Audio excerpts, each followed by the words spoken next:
तो welcome to BKB high tech school. कैसे हैं आप सभी? अच्छे होंगे, मुझे उम्मीद है। हम लोग अपनी कक्षा का 10वीं कक्षा का जीव विज्ञान प्रारंभ कर चुके हैं और जिसमें कि हम लोग जो है 5वां चैप्टर प्रारंभ कर दिया है। 4 चैप्टर हम लोगों ने ख़त्म कर लिया है। 5वां चैप्टर नियंत्रण और समन्वय है, मैं उसको लेकर हाजिर हूँ। इसमें भी मैं आपको 2-3 क्लास ले चुका हूँ जिसमें कि बता चुका हूँ कि पौधों के अंदर जो है किस प्रकार से स्टिमुली और रिस्पॉन्स होते हैं और उनके अंदर किस प्रकार से रासायनिक नियंत्रण और समन्वय होता है। पौधों की बातें हमने ख़त्म कर डाली है। आज हम लोग जो प्रारंभ करने जा रहे हैं वो है जंतुओं में नियंत्रण और समन्वय। आज इसी पर हम लोग चर्चा करेंगे।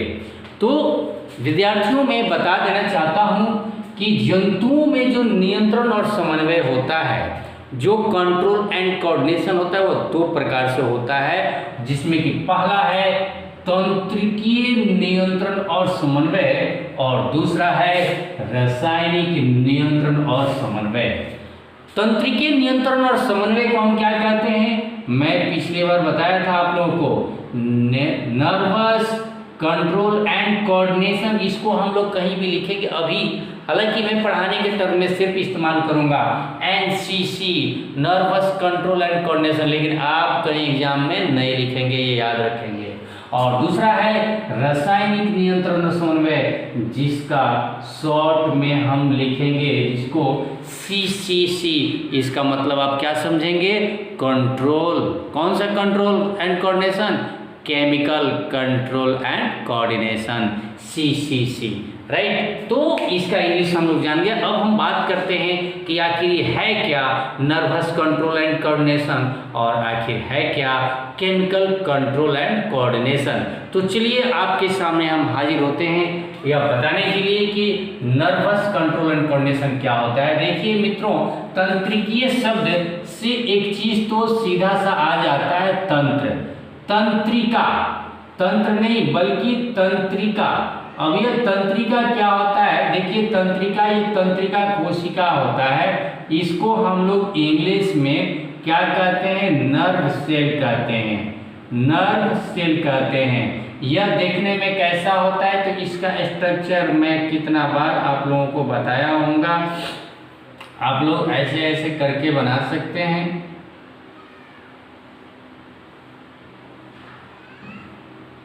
ऐसा स्ट्रक्चर, इसमें साइटोन होता है, यहाँ पर डेंड्रॉन डेंड्राइट्स होते हैं, ये एक को डेंड्रॉन कहते हैं, और बाकी ये जो बाल जैसी जो संरचना निकले हुए हैं इसको डेंड्राइट्स कहते हैं।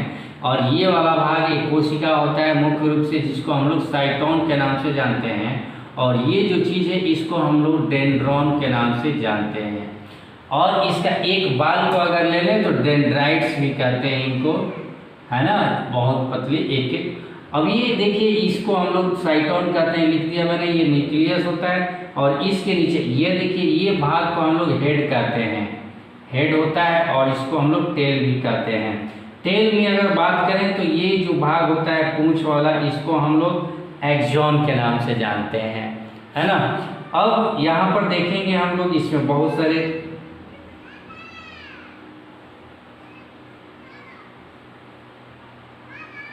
कौन कौन से पार्ट होते हैं इसको हम लोग देखेंगे, है ना।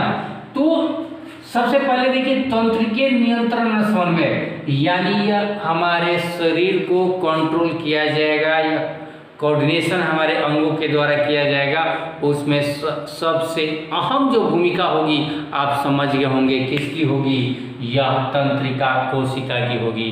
देखिए इसी तरह की तंत्रिका कोशिकाएं हमारे पूरे बॉडी में जो है जाल बनाकर रहती हैं चारों तरफ, और ऐसा जाल बना हुआ है एक एक जगह कि आप कहीं भी अगर एक पिन भी करा देंगे तो पिन सीधा जाकर जो है आपके इसी नर्व कोशिका को ही टच करेंगे। यानी ऐसा जाल बना हुआ है, ऐसा लेयर बना हुआ है जिस लेयर में थोड़ा सा भी छेद नाम का चीज़ नहीं है। थोड़ा सा भी कहीं जगह नहीं बना हुआ है कि आप उसमें पिन करके और आर पार कर दें, नहीं, कहीं भी छेदेंगे। और इसका प्रमाण क्या है, कहीं भी छेदते हैं तो तुरंत उसका तत्व, उसका पेन हमारे मस्तिष्क को प्राप्त हो जाता है।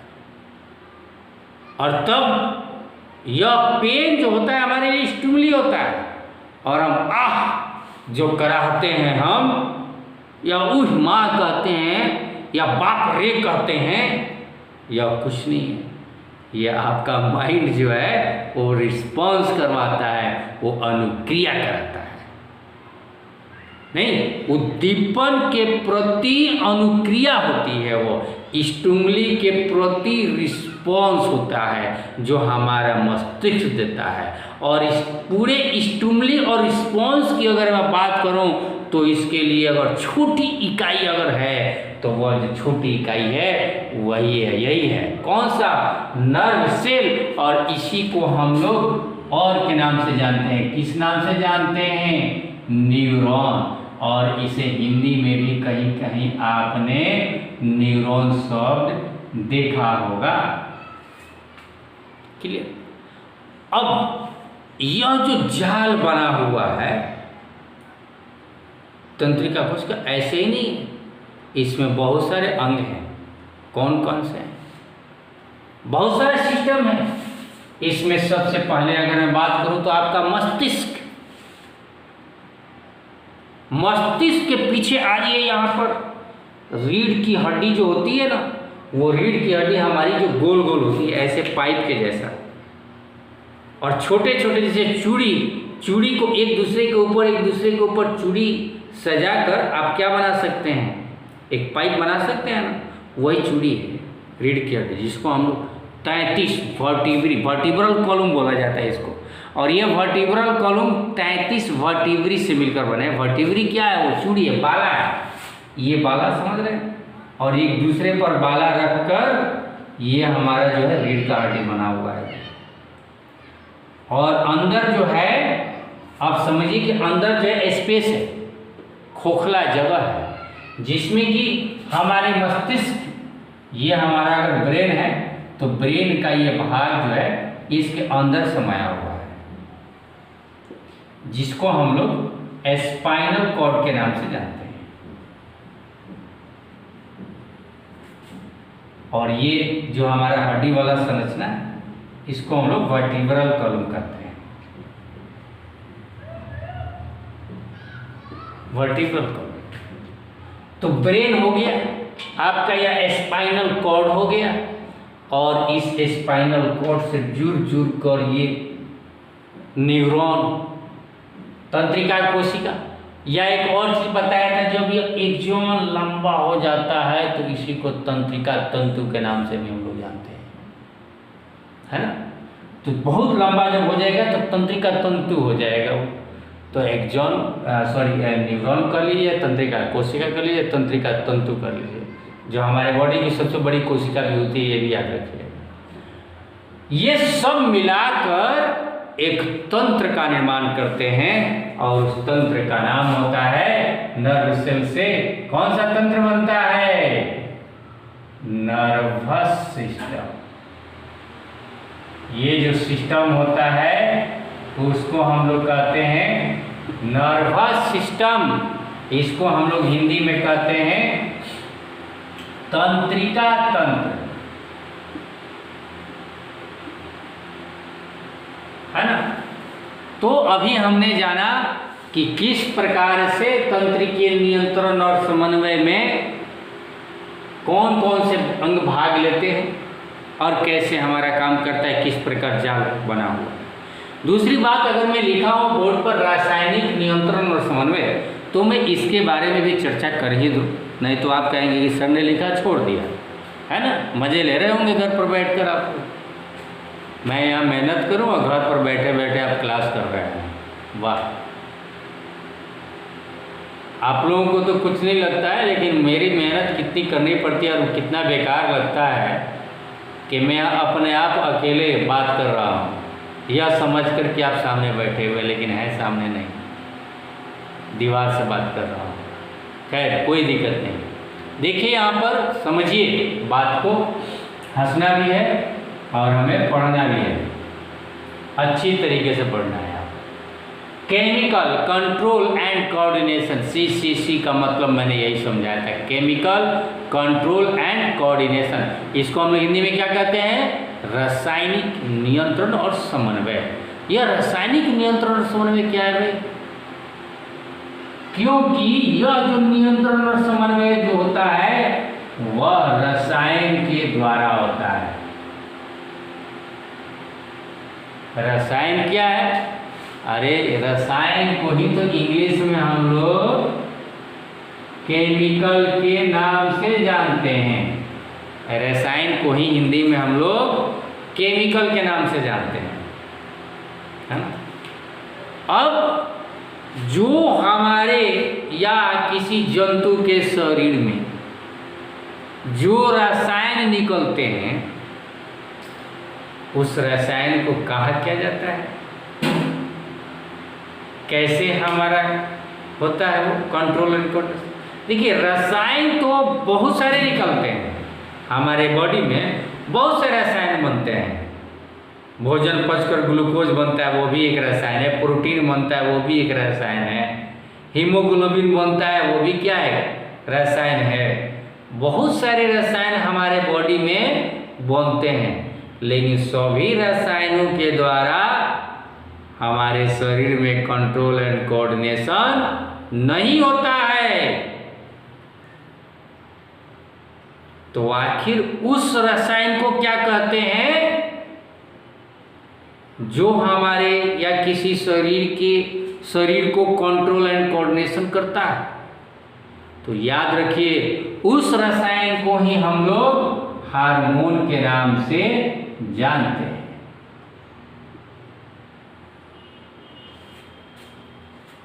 हार्मोन ये है। और आपको जानकर आश्चर्य होगा कि ये जो हार्मोन होते हैं ये भी एक प्रकार के प्रोटीन होते हैं, और अगर प्रोटीन होते हैं तो ये कार्बनिक यौगिक ही होते हैं, यानी इनके अंदर भी कार्बन होगा और कार्बन के साथ हाइड्रोजन, ऑक्सीजन, नाइट्रोजन इत्यादि भी होगा। तो ये याद रखना है कि हमारे बॉडी में जिस रसायन के द्वारा कंट्रोल एंड कोऑर्डिनेशन होता है उस रसायन को क्या कहा जाता है? हार्मोन। अब बात प्रश्न उठता है कि हार्मोन कहाँ से निकलते हैं, कैसे निकलते हैं, है ना। तो याद बता दूं आपको मैं कि हमारे बॉडी में बहुत छोटे छोटे छोटे छोटे छोटे छोटे जगह जगह पर अंग हैं। वो अंग ऐसे हैं कि आपको अंग जैसे नहीं लगेंगे। दिल का आकार होता है तो आप दिल बता देते हैं कि दिल ऐसा होता है। फेफड़ा का आकार कैसा है आपने देख लिया है। पेट का आकार, आमाशय का आकार कैसा है ये आपने देख लिया। लेकिन ये जो हार्मोन स्रावित करने वाले अंग हैं थैला के समान होता है। थैला समझ रहे हैं? गुड़ही समझते हैं? गाढ़ा छोटा छोटा उसको गुड़ही कहेंगे ना। बस ऐसा आकार, कटोरा,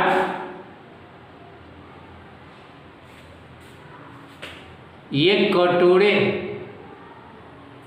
इन कटोरों में ये रसायन जो है स्रावित होता है। या यूं कह दूं आपको कि ये देखिए इतना बड़ा मैंने कटोरा बनाया जी, ऐसे इतना बड़ा ऐसा कटोरा बना दिया और थोड़ा सा ही जगह छोड़ा या जगह नहीं छोड़ा, लेकिन बीच में थोड़ा सा हल्का जगह है। ये जो है बहुत सारी कोशिकाओं से मिलकर बने हुए हैं। और ये क्या करते हैं? ये कोशिकाएं विशेष प्रकार के रसायन बनाते हैं, और ये रसायन जब बन जाएगा इसमें देखिए ये सभी कोशिकाएं हल्के हल्के रसायन बना ली और ये रसायन बनकर यहाँ पर जमा होगा। यहाँ पर रसायन बनकर जमा होगा। क्या बता सकते हैं कि रसायन का क्या नाम है? अभी मैंने बताया, उनको कहते हैं हार्मोन्स। और यही रसायन विसरित होकर विसरण के द्वारा शरीर में एक जगह से दूसरे जगह चली जाती है। सिर्फ विसरण के द्वारा, परिवहन नहीं होता। अब क्यों नहीं होता है इसको भी समझिए। सबसे पहले यह समझिए कि चूंकि इनमें किसी चीज को धारण करने की क्षमता होती है, इसके अंदर रिक्त स्थान होता है, यह चूंकि थैले के समान होता है, कटोरे के समान होता है, इसीलिए इसको हम लोग ग्रंथि कहते हैं। इनको हम लोग क्या कहते हैं? ग्रंथि। और ग्रंथि को इंग्लिश में हम लोग ग्लैंड्स कहते हैं। ग्रंथि मतलब झोला, जिसमें कोई चीज जो है कैच करके रहता है, पकड़ करके रख सकता है, ये झोला। क्लियर? अब इनको हम लोग ग्रंथि, अब ग्रंथि अगर नाम दे दिया तो एक और चीज याद रखिए, हमारे शरीर में, सिर्फ हमारे शरीर में नहीं, आपके भी शरीर में, हाँ सबके शरीर में ग्रंथियां दो प्रकार की होती हैं। मैं अगर इसको मिटा दूं और आपको बताऊं, इधर वाला पार्ट,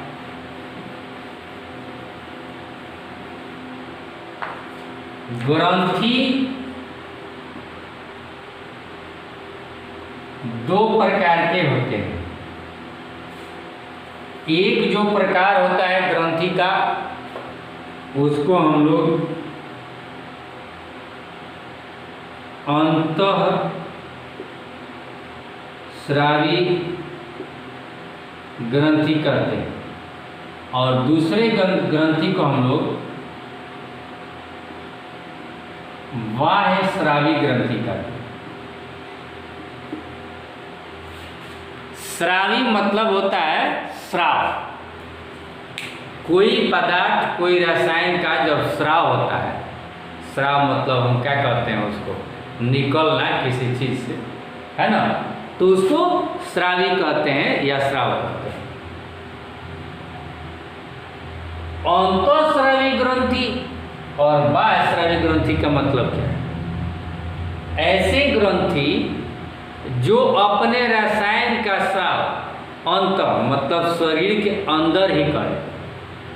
ऐसे ग्रंथियां, इस प्रकार की ग्रंथियां जो अपना पदार्थ को, जो भी अपना पदार्थ स्रावित करेंगे, वो पदार्थ जो शरीर के अंदर ही प्रवाहित होगी, शरीर के अंदर ही निकलेगी, वैसे ग्रंथियों को अंतःस्रावी ग्रंथि कहेंगे।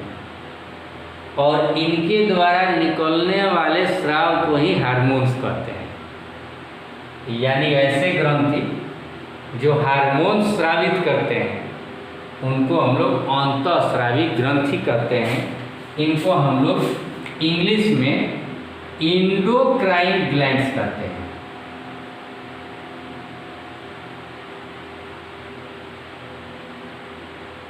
Endocrine glands. और कुछ ऐसी ग्रंथियां हैं जो हमारे शरीर में रसायन का तो स्राव करेंगी, लेकिन शरीर के अंदर नहीं, शरीर के बाहर दिखने वाला, जिसको कोई देख सके, उनको हम लोग बाह्यस्रावी ग्रंथि। इसका भी उदाहरण है लार ग्रंथियां, आप जानते हैं, जो लार निकालती है, जीभ के नीचे 3 जोड़ी लार ग्रंथियां होती है, 6, ये लार निकलता है, दिखता है ना, लेकिन इनके द्वारा स्रावित हार्मोन्स आपको दिखाई नहीं देगा, शरीर के अंदर है। जो दिख जाता है वो ऊपर है, लार ग्रंथि। और लार ग्रंथि से निकलने वाला लार हार्मोन नहीं है, ये भी याद रखिएगा, लार हार्मोन नहीं, उसी प्रकार हमारे शरीर में आंसू की ग्रंथियां भी, जिसको हम लोग आंसू ग्रंथि कहते हैं, टीयर ग्लैंड्स कहते हैं, जो आंसू निकलते हैं। खोट भी निकलने वाले हैं ग्रंथि, जिससे खोट निकलता है। ये सब बाहर स्रावित करने वाले, बाहर पदार्थ स्रावित करने वाले ग्रंथि, जिनको बाह्यस्रावी ग्रंथि कहते हैं। इनको इंग्लिश में क्या कर सकते हैं? Endocrine glands. तो इसको क्या कहेंगे? Exocrine glands. एक्सो शब्द कहीं भी रहेगा ना, आप याद रखेंगे। एक्सो मतलब होता है बाहर, और इंडो मतलब अंदर स्रावित होने वाला। अंदर स्रावित करने वाले ग्रंथि को इंडोक्राइन ग्लैंड्स कहते हैं, और बाहर स्रावित करने वाले ग्रंथियों को हम लोग बाह्यस्रावी ग्रंथि कहते हैं। ये समझ में आ गया। एक और चीज़ वेरी इंपॉर्टेंट मैं यहाँ पर आपको बता देना चाहता हूँ यहीं पर, हालांकि जब पढ़ेंगे तो पढ़ेंगे ही। इस इंडोक्राइन ग्लैंड्स को हम लोग डक्टलेस ग्लैंड्स भी कहते हैं।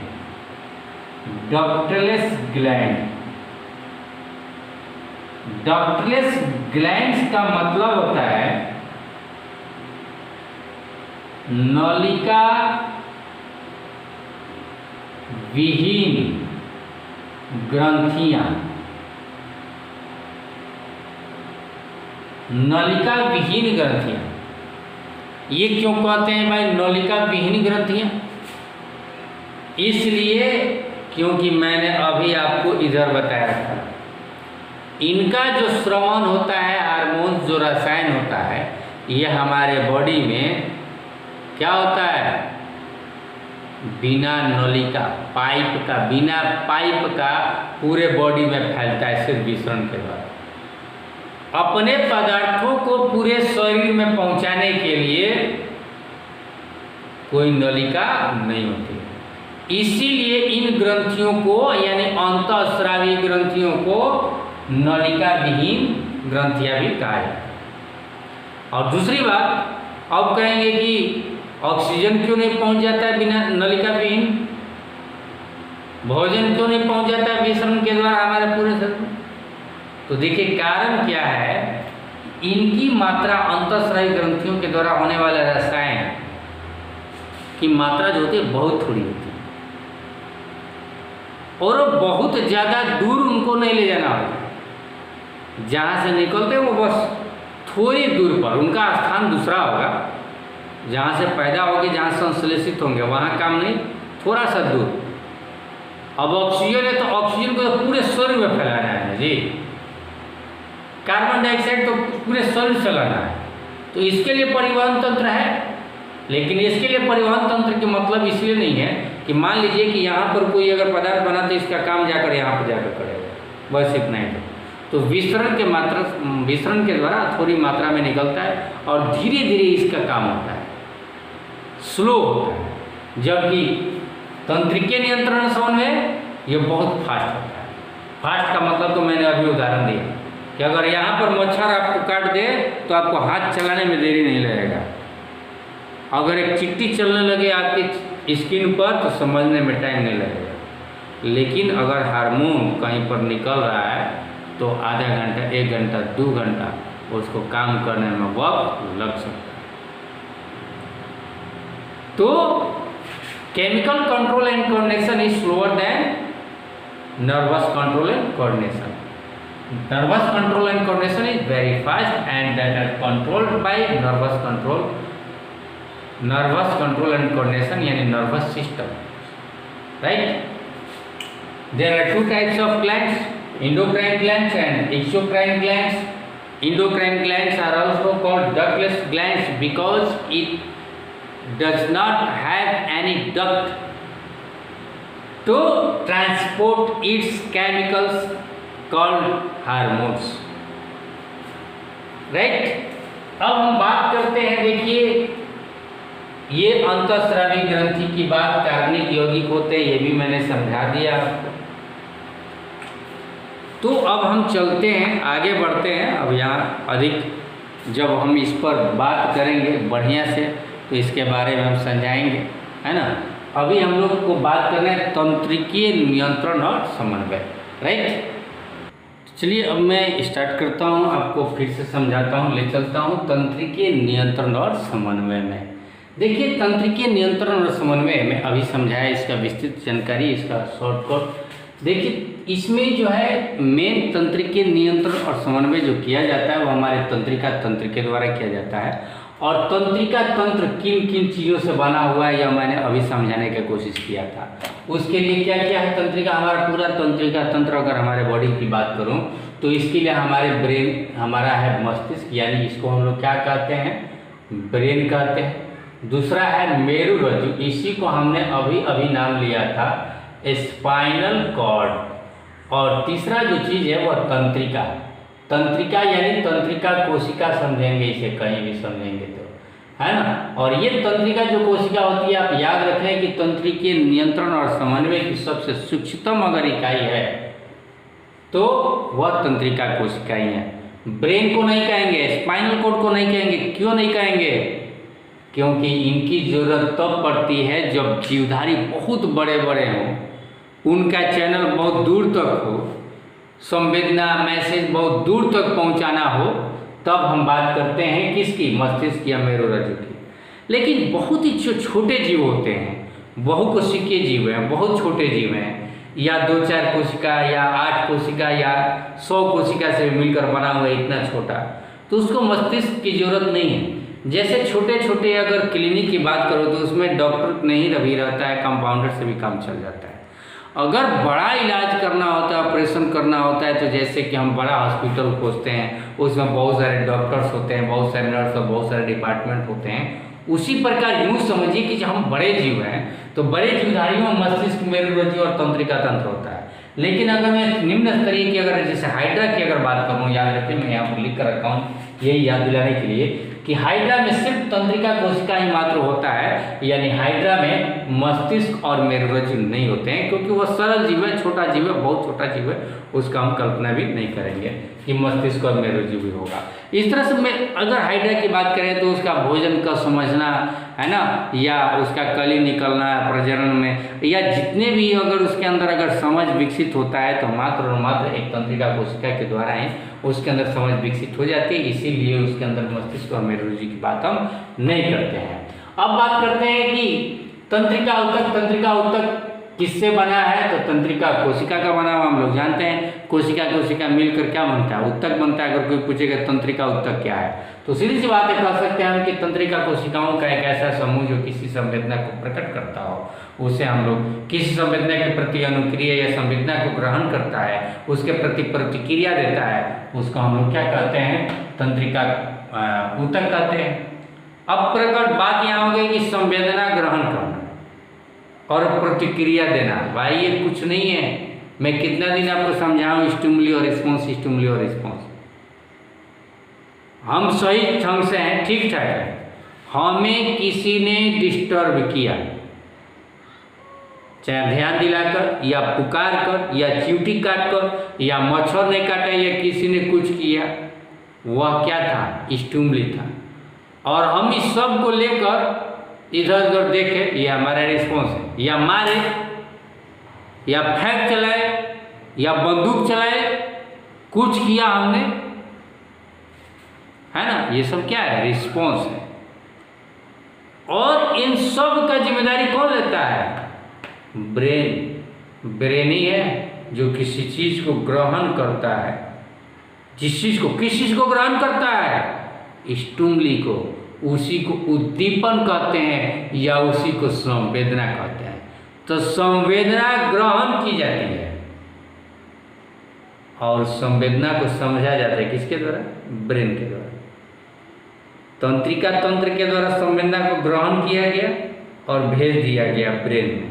अब ब्रेन में अंदर प्रोसेसिंग होगा कि क्या करें, वह बुला रहा है तो ताकें कि नहीं ताकें, कि जाकर मार दे या ढेला चला दे या पीट दे।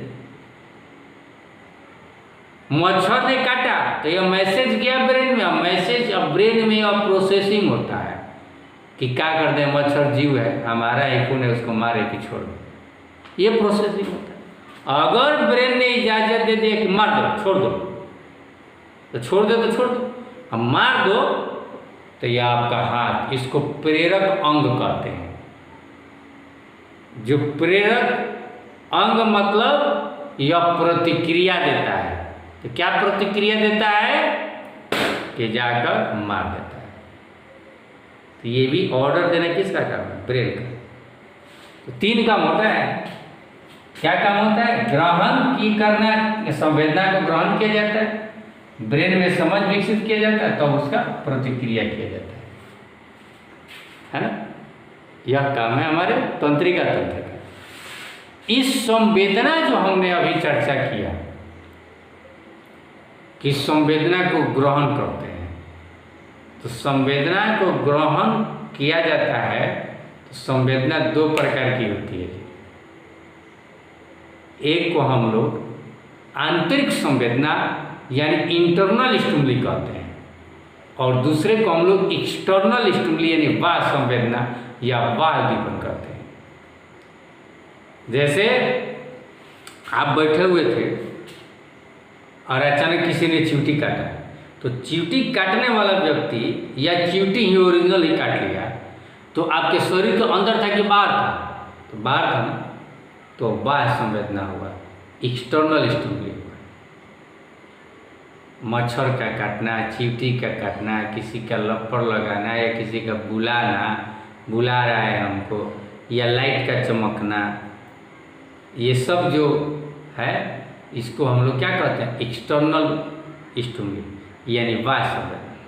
और अचानक हमारे शरीर के अंदर प्यास लग गई, तो प्यास से हम करने लगते हो, पानी लाओ मांगते हैं, तो जो प्यास लगती है वो शरीर के अंदर है, वो भी हमारे लिए उद्दीपन है जो हमारे शरीर के रिद्म को डिस्टर्ब करती है। प्यास, भूख, दर्द होता है या उत्तेजना होता है या जोश आ जाता है हमारे शरीर के अंदर, ये सब क्या है? इंटरनल स्टिमुली है, आंतरिक। देखिए हमने यहाँ लिखा आंतरिक उद्दीपन या संवेदना। और मच्छर का काटना, जोंक का काटना, खून चूसना या किसी का चींटी काटना या कुछ करना, डिस्टर्ब करना, वो बाह्य उद्दीपन या संवेदना है। भूख, प्यास, तृष्णा, भौतिक, कोई से ने मार दिया, पीट दिया, ढेला चला दिया, भौतिक। रासायनिक समझ रहे हैं, तेजाब छिड़क दिया बाह में, है दवा ले ली, स्पर्श करते हैं, दृष्टि सुगंध, बाह्य स्टिमुली। अच्छा, ग्रहण, ये कैसे हम ग्रहण करेंगे?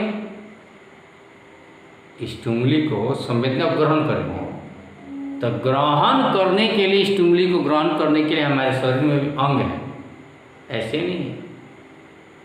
कौन कौन से अंग हैं? उन अंगों को हम लोग कहते हैं सेंसरी ऑर्गन्स।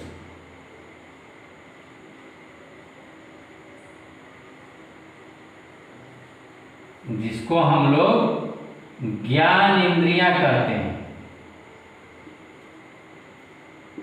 ऐसी इंद्रियां, ऐसे अंग हमारे शरीर में जिनसे कि हम ज्ञान प्राप्त करते हैं, जिससे हमें किसी चीज़ की अनुभूति होती है।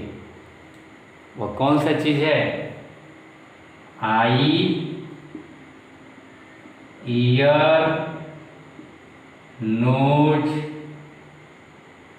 टोंग, स्किन, आँख, नाक, कान, आँख, नाक, कान, जीभ और त्वचा, इनसे हम ज्ञान प्राप्त करते हैं। कैसे ज्ञान करते हैं? आँख से क्या कर रहे हैं हम? आपको देख रहे हैं, दृष्टि, नज़र, रंगीन कैसा कलर है, इससे ज्ञान होता है ना आँख से। तब ना ब्रेन सोच कर बताता है कि ये काला है, लाल है, या आप सुंदर है, आप गोरे हैं, वो काला है, कुछ भी। तो नेत्र, आई, ईयर, ओह कितना अच्छा संगीत है, क्यों चिल्ला रहे हो, चुप। कोई कर्कश अगर बोल दिया तो ऐसे डांटते हैं हम, तो कान हमारा समझता है। नोज, कितना दुर्गंध है तुम्हारे घर में, छी, ओह कितना अच्छा परफ्यूम लगाया हो। एक्सटर्नल स्टिमुली है ना, नोज। जो हमें सुगंध देता है। टॉन्ग, जीभ, ओह क्या खीर बना है, क्या मिठाई है। ये सब जो भी बातें हैं, हम ज्ञान जो प्राप्त करते हैं या सेंस प्राप्त करते हैं टॉन्ग से। स्किन, ओह कितना मुलायम हाथ है, ओह कितना अच्छा बिस्तर है। ये स्किन से या टच करता है कोई चीज़, रुख रहा है, कैसा है, ये ज्ञान देते हैं। इसलिए ज्ञानेंद्रिय, और ज्ञान देते हैं मतलब ये संवेदना को ग्रहण करने वाले अंग, इसलिए इनको ग्राही अंग भी बोला जाता है। ये जो अंग है इनको क्या बोला जाएगा? ग्राही अंग। और एक प्रेरक अंग होता है। प्रेरक अंग कौन कौन है? तो ब्रेन जिसको इसको दिमाग देता है, किसको देता है ब्रेन, किसको किसको दिमाग देता है? हाथ को, उंगलियों को जाकर मार दो, ये प्रेरक अंग हो, या उंगली कहिए या हाथ कहिए। मुंह भी हम जो चला रहे हैं वह दिमाग का होता है, तब ना ऐसे चला रहे हैं, ये भी प्रेरक अंग में ही आता है। कान तो प्रेरक हो नहीं सकता, इसको हम आदेश देंगे कुछ करता है नहीं। आँख वाले ये पपनिया, ये प्रेरक में आता है। कोई नाक अगर फैलाता है तो भी प्रेरक में आएगा। पेट अगर हम फुलाते हैं, ऐसे करते हैं कंधा, या पैर चलाते हैं, लाते मारते हैं किसी को, ये सब प्रेरक अंग हो गए। क्योंकि ये जो है पहले प्रोसेसिंग होता है हमारे माइंड, ब्रेन प्रोसेसिंग के बाद आदेश देता है ना। तो दो प्रकार के अंग हो, ग्राही अंग और प्रेरक अंग, है ना। याद रखेंगे इस चीज़ को। अब हम लोग कल समझेंगे तंत्रिका कोशिका और न्यूरॉन का पूरा डिटेल्स, है ना, कि वो कैसा होता है, उसके कौन कौन से काम होते हैं और कैसे ये पूरे तंत्र का इकाई है, इसको भी हम लोग समझेंगे। आज तक के लिए इतना ही। Thank you.